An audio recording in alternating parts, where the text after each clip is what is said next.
Imagine this. You're at one of the most important days of your life. The decorations are perfect. Guests are gathered. Everything seems ready for a day full of joy. But instead of happiness, someone is feeling embarrassment. And it's not who you'd expect. This is the story of a bride who, on her wedding day, let her selfishness and social anxiety completely take over. And humiliated someone in front of everyone. If you've ever witnessed someone being cruel for no reason, you'll feel every second of this story. The day started like any other wedding. Flowers arranged perfectly. Chairs lined up neatly. The wedding party standing ready.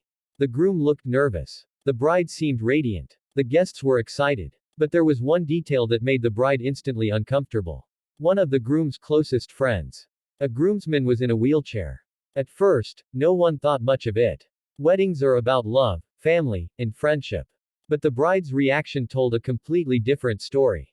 As the groomsman wheeled into position, the bride's smile faded.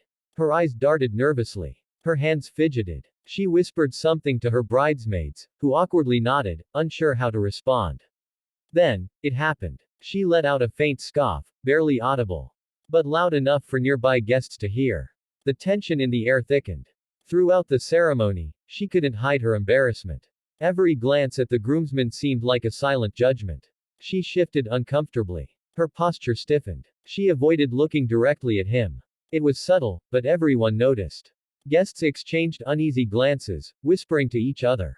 Some felt sympathy for the groomsman, while others were shocked by the bride's lack of empathy. Family members tried to smooth things over. One aunt leaned over and whispered, "Ignore her. She'll get over it." But the bride's behavior didn't stop. She even made a few passive comments under her breath. Assuming no one could hear, but everyone did.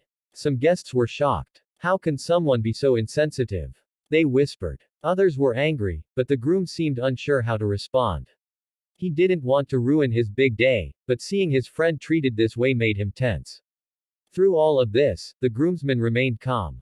He smiled politely. Nodded at the bride when necessary. Patient. Polite. Inside, though he felt hurt and awkward because of her reaction. He had hoped people would focus on the joyous occasion, not the bride's selfish discomfort. His dignity contrasted sharply with the bride's behavior. As the ceremony progressed, the bride's reaction escalated. Some family members and friends began to speak up, calling out her behavior, or expressing disappointment. A cousin leaned over and said softly, "You know, he's here to celebrate your wedding, just like everyone else. Maybe try to relax." The bride's expression flickered with irritation, but the subtle confrontation made her realize her behavior wasn't going unnoticed. The whispers of judgment were now aimed at her. By the time the reception started, the bride was avoiding photos, avoiding conversations, and even avoided greeting the groomsmen directly. But instead of sympathy, people were starting to feel sorry for her insecurity, her vanity, and her lack of empathy. The groomsman, however, had become a quiet hero. Guests admired his patience, charm, and good humor. He had maintained his dignity throughout a day filled with judgment and selfishness, showing what true character looks like. By the end of the day, the bride had left a lasting impression, but for all the wrong reasons. This story is a powerful reminder. Your behavior in front of others, especially on a day that's supposed to be about love, says more about you than anyone else. Empathy, respect, and dignity matter more than appearances. And sometimes, the ones who appear embarrassed are really the ones revealing their true colors. Thank you for listening. If this story gave you chills or made you think twice, hit like, subscribe, and stay tuned for more stories that will pull you into the shadows, only on Nightmare Tales.